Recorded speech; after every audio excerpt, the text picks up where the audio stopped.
মানছি না, মানব না। মসজিদ মাদ্রাসার অবস্থানের হস্তক্ষেপ মানছি না, মানব না। মসজিদ মাদ্রাসার অবস্থানের হস্তক্ষেপ মানছি না, মানব না।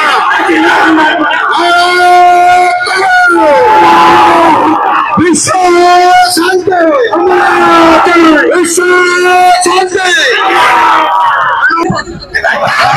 संविधान विरोधी मोदी सरकार को दूर दूर हटाओ।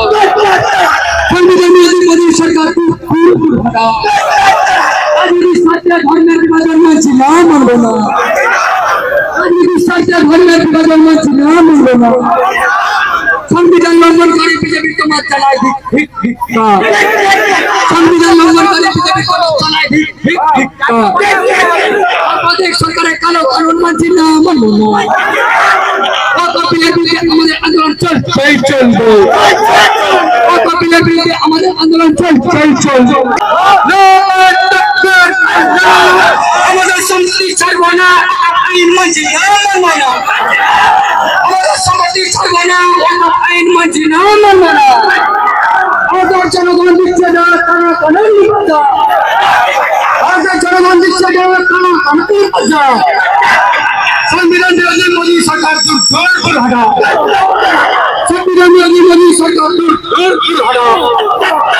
राजनीति सत्य धर्मेर विभाजन मानছি না, মানব না।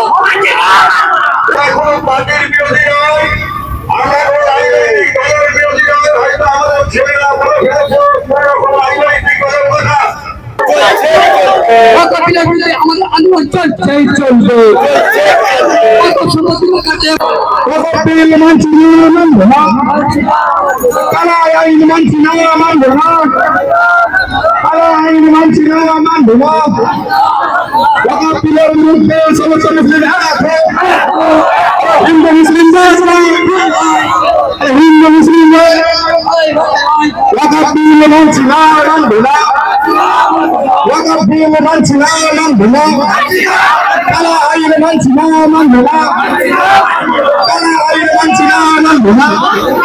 নবী অমিত সাহেব বানাসাই চলছে না, চলবে না।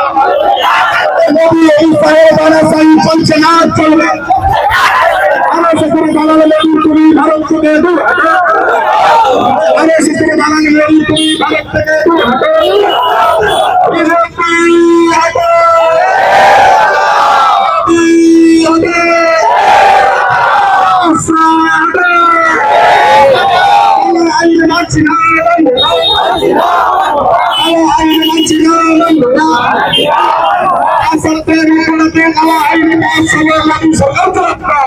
দেশ জুড়ে গোটা ভারতবর্ষের মানুষ আজকে আমরা দেখতে পেয়েছি পার্লামেন্টে নরেন্দ্র মোদী সরকার তাদের মেজরিটি সংখ্যা নিয়ে ওয়াকফ বিল পাস করেছে। এই ওয়াকফ কি আপনাকে আমাকে জানতে হবে। সাধারণ পথচলতি প্রতিটি মানুষ, হিন্দু মুসলিম শিখ ইসাই খ্রিস্টান, আমরা এই ভারতবর্ষে একসাথে মিলেমিশে বসবাস করি। সেই সম্প্রীতিকে বিনষ্ট করার জন্য আরএসএস এর মদতপুষ্ট বিজেপি তারা এই ওয়াকফ বিলকে পাস করেছে। ওয়াকফ কোনো দেশের সম্পত্তি নয়, এটা জানতে হবে। মুসলিম সম্প্রদায়ের মানুষদের তাদের সম্পত্তির একটা অংশ আল্লাহকে খুশি করার জন্য আল্লাহর রাস্তায় দান করে গিয়েছেন, সেটার নাম হলো ওয়াকফ। ঠিক একইভাবে হিন্দু সম্প্রদায়ের মানুষদেরকে জানতে হবে এই লড়াই মুসলিমদের একার লড়াই নয়, কারণ হিন্দুদেরও দেবত্ব সম্পত্তি রয়েছে। তাদের ঈশ্বর লাভের জন্য, পুণ্য লাভের জন্য হিন্দু সম্প্রদায়ের মানুষরাও ঈশ্বরের নামে সম্পত্তি দান করে থাকে, মন্দিরে সম্পত্তি দান করে থাকে। ঠিক একইভাবে আগামী দিনে এই মোদী সরকার চাইছে হিন্দু মুসলমান প্রতিটি ধর্মাবলম্বী মানুষকে চেপিয়ে তুলে এই ভারতবর্ষের মসনদে বসে থাকতে।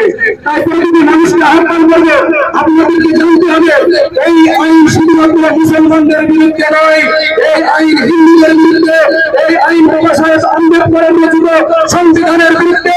তাই আমাদের এই আন্দোলন শুধু মুসলমানের আন্দোলন নয়, আমাদের এই আন্দোলন হিন্দু মুসলমান শিখ ইসাই খ্রিস্টানদের প্রত্যেককে ঐক্যবদ্ধ হবে এই দিল্লির মসনদে বসে থাকা মোদী আর দেশকে জানিয়ে দিতে হবে ভারতবর্ষের মুসলমান, ভারতবর্ষের হিন্দু, ভারতবর্ষের শিখ, ভারতবর্ষের ইসাই প্রত্যেকেই এই সংবিধান বিরোধী আইনের বিপক্ষে।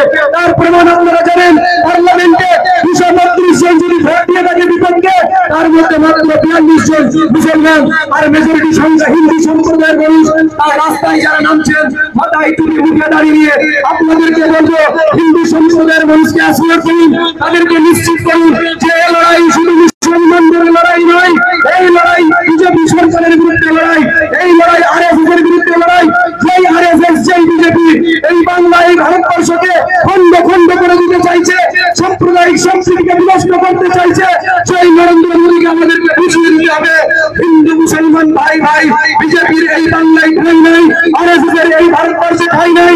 যেই আরএসএস ব্রিটিশ সরকারের পদগ্রহণ করেছিল, ভারতবর্ষ স্বাধীন করার সময় তারা ব্রিটিশদের চাকরি করেছিল, সেই আরএসএস আজকে আমাদেরকে দেশভক্তি শিখাবে, দেশপ্রেম শিখাবে। এটা আমরা আরএসএস বিজেপি থেকে শিখতে